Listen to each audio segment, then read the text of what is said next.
All right, welcome on in. I believe we are live here. New time, 10 o'clock. Welcome into Edging a Win.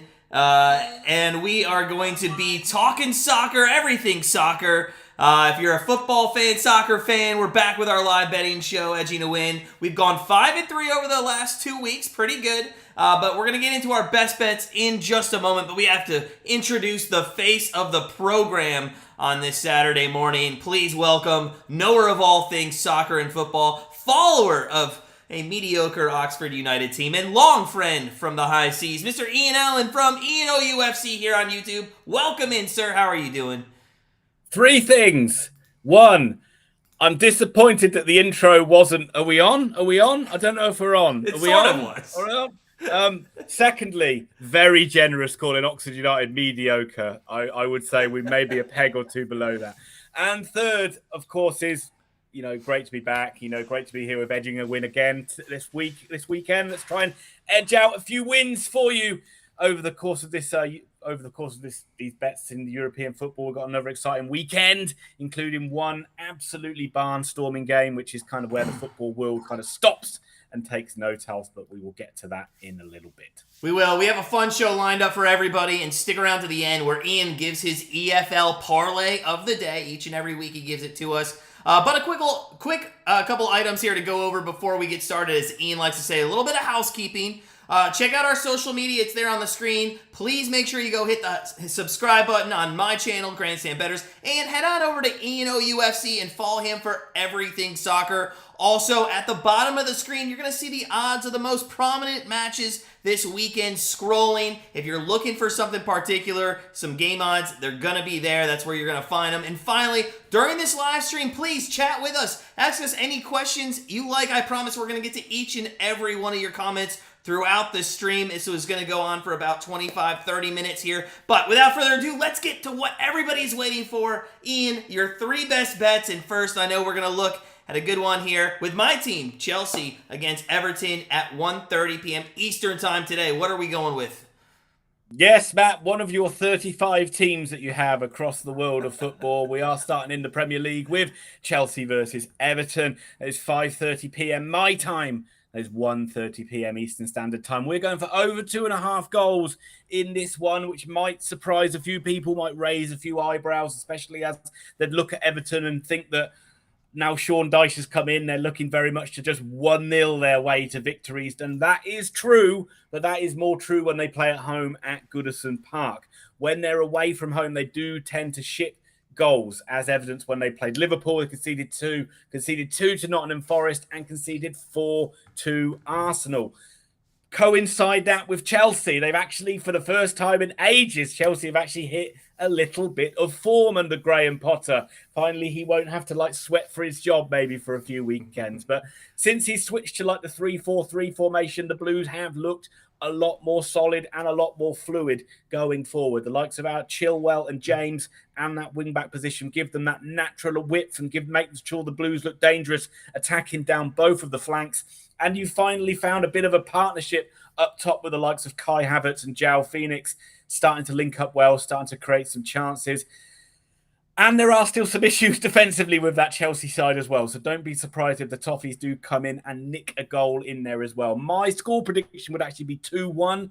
So that means we should get the 2.5 goals over bet. It is a big game also for Everton. We were talking before we got on air. There's a chance they still go down. But what actually I want to talk about in this matchup, and as a proud tooting son of Uncle Sam, it is so frustrating for me, especially since I'm married to a Croatian, to not see Pulisic get more first team action. Why is this guy not playing as much in each game? Yeah, it's frustrating. It's also frustrating because you kind of forget he's there. And that's he's such a good player. I think he could easily play starting 11 in a lot of Premier League sides. It's just one reason he's had some injuries, and you got to say that. So some of it's not just Chelsea's fault. He's had some unfortunate injuries as well. But I think he's just struggling with the fact of Chelsea have got such a big squad, so much talent to pick from, so much choice in the air in those positions up front or up top wide, where Pulisic just doesn't get the game time that maybe he should. I mean, you've got the likes of Ziyech. He doesn't get a lot of game time as well, but he's fighting for positions in there with like your Mason Mount, with your Raheem Sterling, Kai Havertz, João Felix. There's just so much competition for places. And I just think that maybe it might be a good opportunity for Pulisic maybe in the summer to look to move away to get some more consistent game time. Yeah, and he honestly, when he plays for Team USA, doesn't get as much either that I thought he should. But that's a story for another day. All right, so over 2.5 goals, Chelsea Everton there, first best bet of the weekend. Looking at this second game in Ligue 1, we have Reims versus Marseille at 3:45 Eastern. What do you like in this one? Nice pronunciation there, Matt. Thanks. Somebody actually gave that to me. I thought you would definitely be saying Reims on that one, but you've kind of surprised me with the Reims on that. Yeah. So we're looking at Reims versus Marseille. This is Sunday again. Just give the time: 7:45 my time, 3:45 Eastern Standard Times, and we're looking for Reims +1 on the spread in this one. And again, that might be something that's a little bit of a surprise for some people because Marseille sits second in the table, but just bear with me in this one. I don't think it's a Marseille side that have been the most clinical, and they often are quite sloppy in games. Like, for example, last weekend, 2-0 up, quite comfortable against Strasbourg, ended up shitting the bed really late on, ended up with a 2-2 draw. And Reims are the sort of side, they're not really high on people's radar. And kind of they have been pretty much a surprise package in League One this season. And they haven't actually lost a league game since, and I know you've got a World Cup break in the middle of this, but they haven't lost a league game since the 18th of September. That's 19 without a defeat. And I think that will probably surprise quite a lot of people. And one of the reasons they put it down to is their manager, Will Still, who has come out of nowhere, really. He's 30 years old, which is scary in itself. But he's played some great football, and he's got a young squad as well, but he's really got them kind of marching to the tune that he wants. Playing some great football. They've got a goal scorer in there as well, on loan striker from Arsenal, Florian Balogun, who has 16 goals so far. Very well-organised team, tough to beat. I think they'll definitely get something out of this game against Marseille. I think it might be a draw, and that's why I'm backing Reims on the spread at +1. Marseille, good side. I think I mentioned this last week. It's a team that I always thought would have a chance to maybe overtake PSG at some point. They just never got there. But I want to talk about this Will Still guy. Listen, I'm pushing 40 this year. This guy's 30 years old, and he's a manager in one of the top leagues in the world. Tell me a little bit more about this guy. Makes you sick, doesn't it? It does. Sick to your stomach. How dare people be so good at a young age? But I think he's just really like this kind of on like this prodigy for management, if you like. Well, we will see. He's only early in his tenure, but it's 30 years old, but he's been around in coaching for a while, with a few clubs as well, including the likes of Standard Liège. And it's really because he realised he wasn't going to make it as a player. So from a very young age, he really hung his hat on being a coach. And in this country here, there's in Europe, I don't know if you have this video game over in the States, Football Manager. I don't know if you'd call it Soccer Manager, which is just a management simulation game. Everybody's played it. Everybody plays it with this kind of like dream of thinking, oh, I could be a football manager. And people jokingly like kind of say, oh, I'm going to send in a CV for a job because I'm good on Football Manager. But that is where he's that playing Football Manager, weirdly enough, is what given him this kind of inspiration to want to go into management and take it seriously. So he's been dubbed the Football Manager, which I think is a little bit harsh on him, really. Because from what we've seen from Will Still so far, he's got a really good tactical brain. And he really his enthusiasm really takes it out there to those players as well. I think he is quite lucky that he's got a young squad. If he had a squad of older players, they might be a bit like, oh, what's this 30-year-old doing telling me how to like play and be a player and stuff like that. But from what we've seen with this ROM side, the organisation is fantastic. He plays a 4-2-3-1. It's very much out of possession. They're very solid, and they go back almost into like a 4-5-1. When they break in possession, they're very good at getting bodies into the box. Almost turns into like a 5-3-2. Very good at like switching the play, exploiting the space, getting width into the game as well. The likes of Balogun that we've talked about, Ito, Munetsi. He's really improved these players and made them a lot better as well. We will see what happens with Will Still with his management career as it goes forward. But the weirdest thing here, and get this, he hasn't got his UEFA Pro license. So every game that Rons play, they get fined 22 grand. Wow. Because he isn't got his pro license. Well, and that's how good of a job he's done, is the fact that they're willing to take this hit every game. Yeah. Because he's doing such a good job. Yeah. I can tell you right now, the Browns would not do that with Kevin Stefanski. No. I can't imagine any English football side doing that. No. I think he's really kind of like found the right club to be able to do it. Yeah. And I think that he's still some way off getting his pro license as well.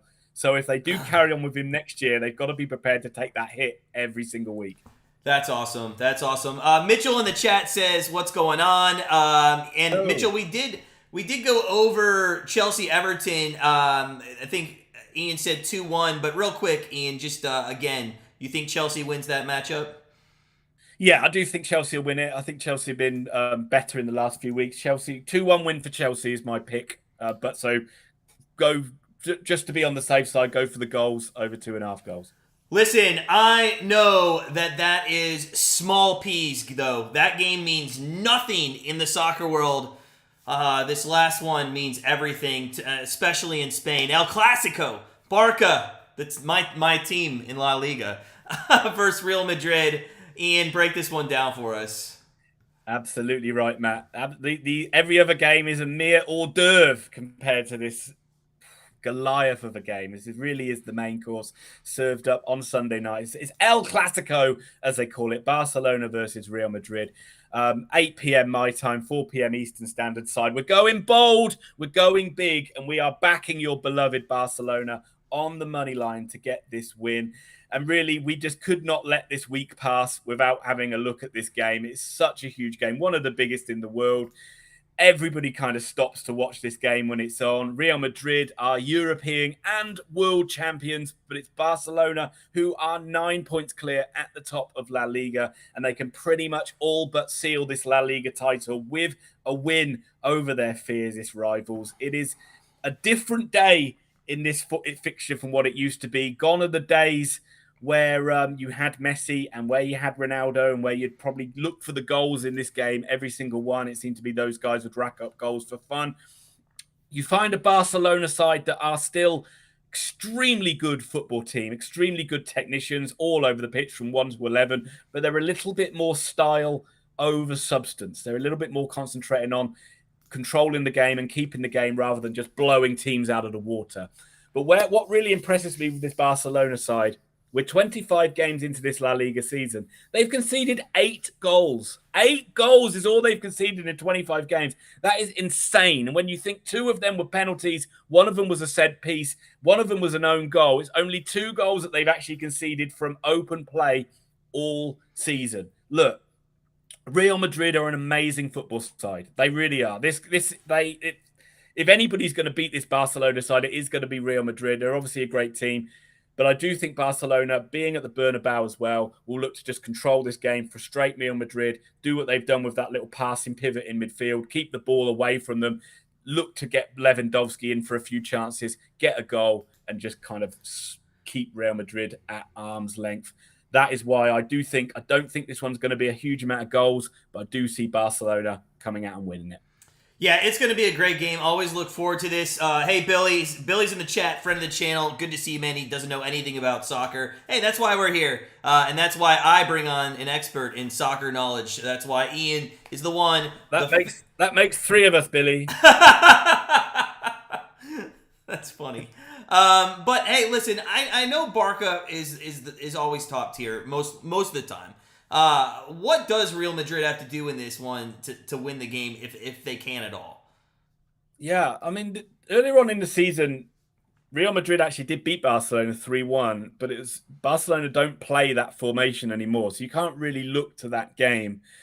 The most recent one they played in the Super Cup and they played in the Copa del Rey, and Barcelona won both those games 3-1 and 1-0. And Real Madrid really struggled with the midfield of like this almost like five in midfield and the rotation and the movement of those players in midfield. Like, for example, your Gavi, De Jong, Busquets, Pedri, Dembele. And what they do is they're so good at being able to like get into little pockets of space and create overloads, which goes against what Real Madrid want to do. You've got a midfield in there that like to press, but don't necessarily have a lot of discipline. I think that what they've got to do is almost kind of sit off Barcelona and let them have the ball and try and let Barcelona come onto them a little bit. It means like the likes of Toni Kroos, Camavinga, Modric have got to be really disciplined and sit quite deep.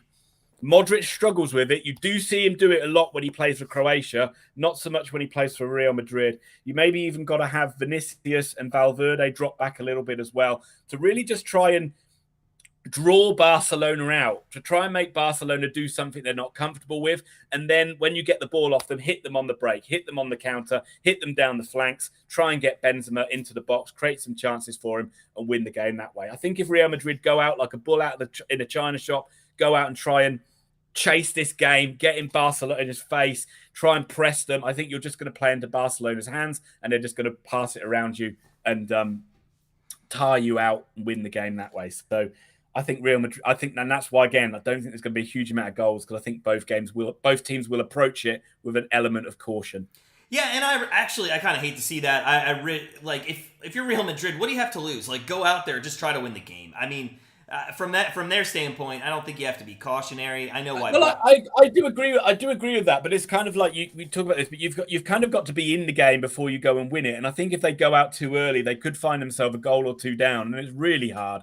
So I do think they need to try and make the game a little bit tighter and stay in it till the latter stages, and then maybe try and exploit Barcelona that way. No, yeah, I agree with that. This will probably end up being a 4-4 draw, and I'll look like a bloody idiot. As long as Barcelona win, then that's all good. I love all three of those bets. I got those locked in for today. Mitchell, I see in the chat, has a question about Champions League. We're going to actually touch on that in just a minute. But before we get to Champions League, before we get to MLS and my best bet of the weekend, and your parlay that I know everybody is on the edge of their seats for, there are some other great soccer matches taking place this weekend. Ian, anything that really kind of jumps off the page at you? Yeah, let's just run through the key games we've got then going over the European leagues. Obviously, Premier League is a little bit depleted because of the FA Cup. Biggest game other than this Chelsea one is Arsenal versus Palace. Palace sacked Patrick Vieira, so will they get the new manager bounce? Difficult game for them. Arsenal flying high, looking for a bit of revenge after going out of the Europa League in the week as well.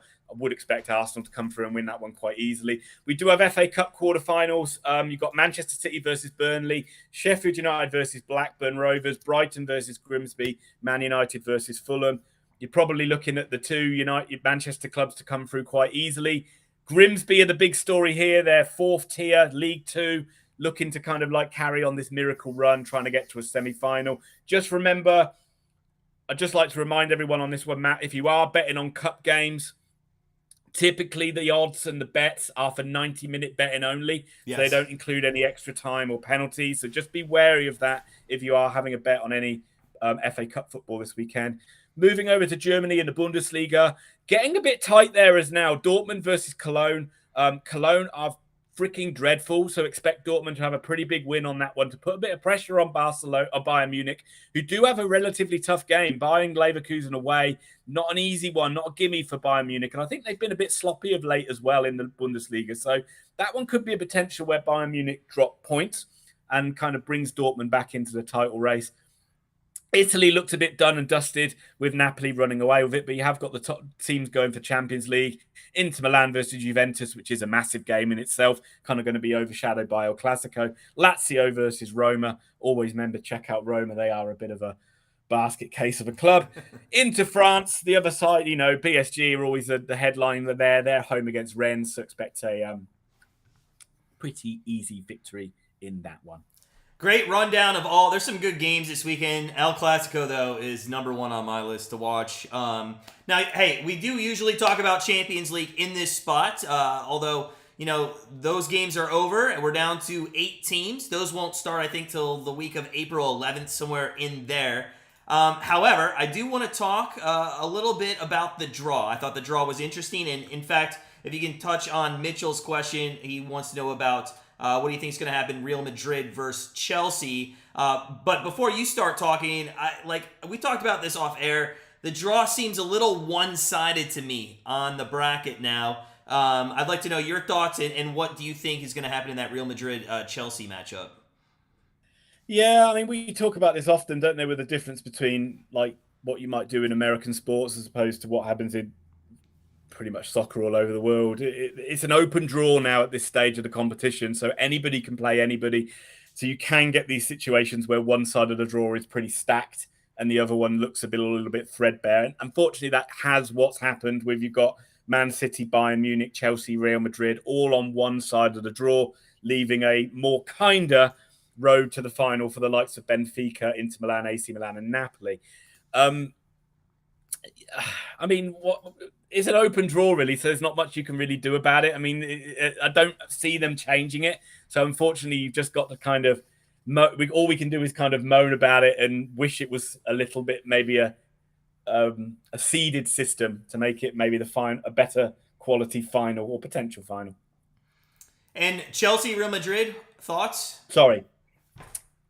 Yeah, look, obviously it's going to be a really tough game for Chelsea. I imagine Real Madrid will be heavy favourites in that one. But Chelsea have improved, and Chelsea are improving under Graham Potter, and Champions League is the only thing that they have left to play for. And the only way they are going to get back in the Champions League next season is by winning the Champions League. So Chelsea, I don't know. It's difficult to really stand here and say I think Chelsea are going to beat Real Madrid. I think that they've got to make sure that they're in the game for the second tie. Like Liverpool got blown out of the water 5-2, so then the second leg was a non-event. Chelsea have got to make sure they're at least ahead or level when they take the game back to Real Madrid. The name of Real Madrid Stadium has just escaped me. Why can't I remember that one? Anyway, when you take it back to Madrid, you've got to make sure that you're still level or in the game. I'd say Chelsea have got a chance, but I would be backing Real Madrid to come through that one. Unfortunately, Blues fans. So just to clarify for viewership, it is again 2 legs in the quarterfinals. Yeah, 2 legs. There'll be 2 legs in the quarterfinal, 2 legs in the semi-final. So home and away, but no away goals. That's come out of it now. There isn't an away goal system in European football anymore. Awesome. I hope that answers your question there, Mitchell. We'll dive back into the quarterfinals as we get near those. I think again April 11th, I believe, is when they start. Somewhere right around there. But hey, enough of world soccer news. How about a little MLS? And first and foremost, our team, St. Louis SC, has become the second ever expansion team to start their season 3-0 after beating the Portland Timbers on the road in what again was another comeback victory. That's 3 comebacks. Now, the game did not start off pretty. I watched it. They gave up a goal just 3 minutes into that game. And for the second week in a row, though, they get a goal in extra time in the first half and tie the game up 1-1 heading into the break. Now, our favorite player, Klaus, who has come up big in games this year, he had a huge chance in the 70th minute, but was saved. An excellent save by the goalkeeper. And a new hero, though, emerged just a couple minutes later, born in Hebert on St. Louis SC. They held on the rest of the way, having been up 2-1 in the 76th minute. That included 6 minutes of nervous stoppage time, and they win their 3rd game in a row. They're going to be going for a record-breaking 4-0 start to the season. That happens tonight at 8:30 Eastern Time against the San Jose Earthquakes. But let's get to my MLS best bet. Last week, I gave out New York City FC Miami over 2.5 because in Yankee Stadium, I thought there'd be a ton of offense in one of the shortest fields. That was a magnificent loser. There was an own goal in the first half. That's all there was. despite 20 shots. I mean, it was some great saves all around. This week, though, I'm going to look at another total. I'm looking at Colorado and Minnesota, and I'm going extremely contrarian here. The Colorado Rapids offense, they have not scored a goal in this season. They have not scored one goal. And yeah, they've been dealing with some injuries, but I think this week they get the pieces together, and I think the goals come alive. Just the same way, and we'll get to this at the end of the show, but the same way I think Augsburg is going to put up 3 today over Morecambe. Now, these two teams, Colorado and Minnesota, when they play each other, there's a ton of offense. They've gone over 2.5 goals in each of their last 3 of the last 4 meetings and 8 of their last 9 games. So take Colorado, Minnesota over 2.5 goals tonight. That's at 9:30 p.m. Eastern time. And they're a bit of a big one as well. And LAFC, Seattle. There is a good matchup. LAFC Seattle. That's at 4 p.m. Eastern time. That should definitely be a good one. I do think there'll be a lot of goals in that, but the over's a little juiced on the 2.5. I think it's at like minus 190. So if you can find an Asian line for that, like at maybe 3.25 or something like that, I think that'd be a good spot. Seattle struggled, or I'm sorry, LAFC has been pretty good. Seattle, I think, lost last week, if I'm not mistaken. They were 2-0 heading into last week, but I think they did drop one. But I'm excited about St. Louis. I mean, to go 4-0 to start as an expansion team, I mean, I'm not saying it's because of us, but I'm not saying that. I can't think of another reason. Yeah. Before we get to your parlay, real quick, a couple comments. Billy said it's impressive the amount of work you guys put into this. Even the guy who doesn't know soccer can tell we do some homework. Thanks, Billy. It's all on Ian. That's the master of all things soccer. Mitchell's going to go play. I was the guy who didn't know soccer. What'd you say, Ian? I thought I was the guy that didn't know soccer. Well, that too. Mitchell went to go play FIFA. Mitchell, have a great day. And Billy wants to know, is American soccer respected in the soccer world? Ian, I'm going to let you answer that. I would say it's more respected than what it was. I would say the MLS is getting stronger every single year. It's kind of more of...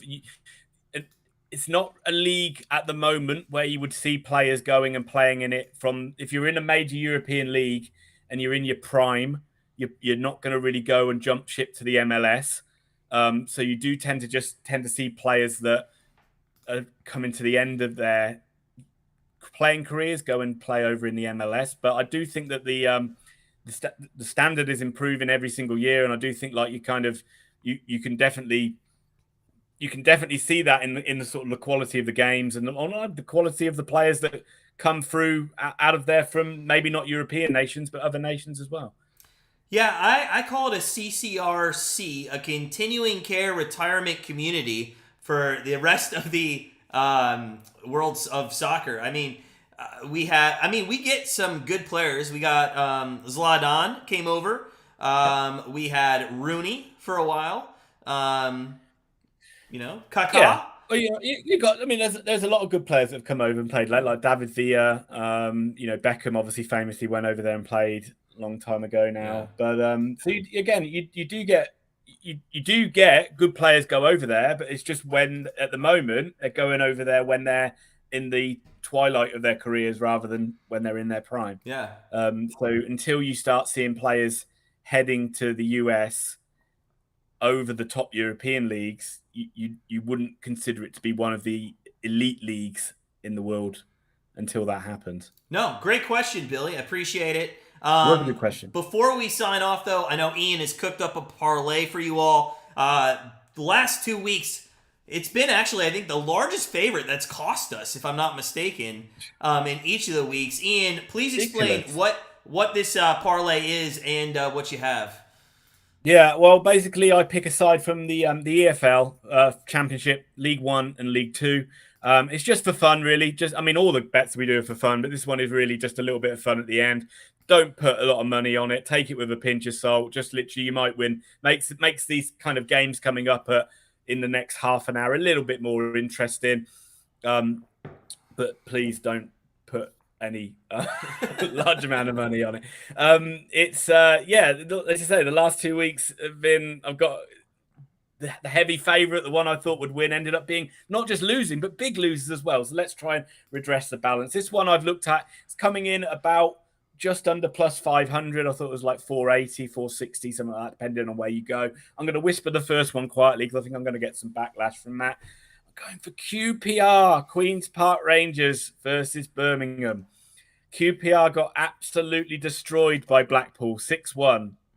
So why am I backing them? Well, Gareth Ainsworth will be looking to bounce back from that one, looking to bounce back with a solid 1-0 win or a win to nil, like he did with his Wycombe Wanderers sides, like he did last weekend as well. Birmingham aren't a great side, so I think they'll just churn out not a pretty, but a gritty home win in that one.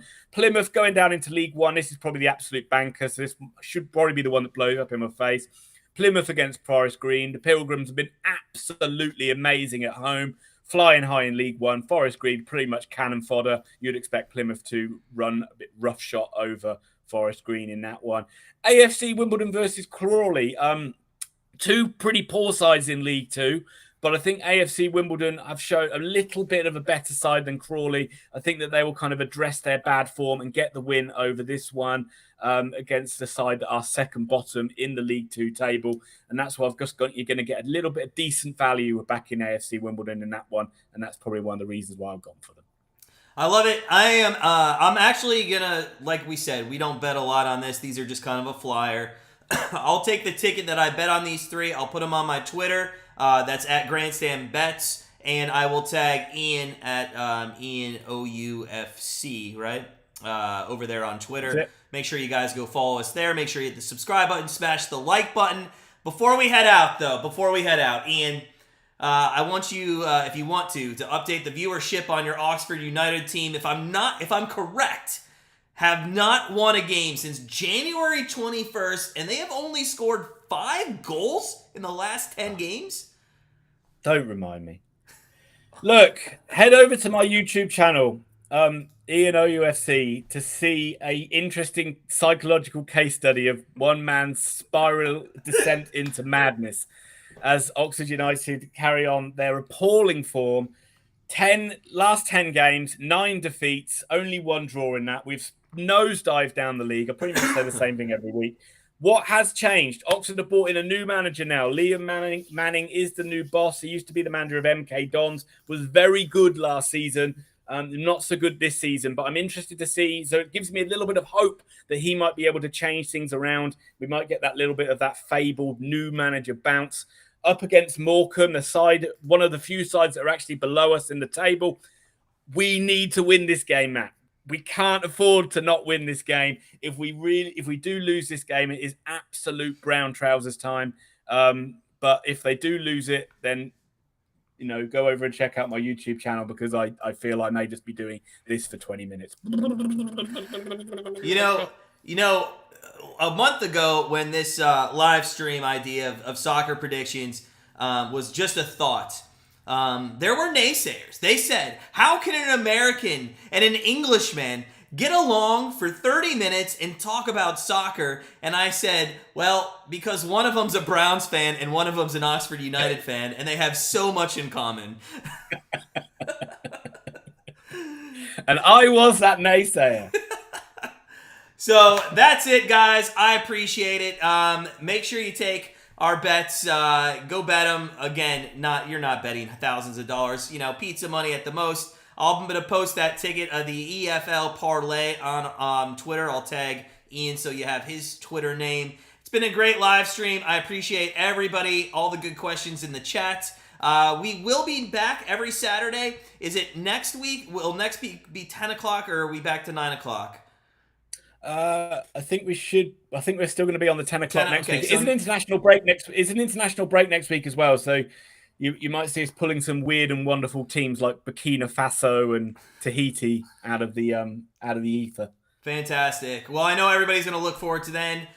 In the meantime, guys, sit back, relax, enjoy soccer this weekend and March Madness, of course. And we will see you next week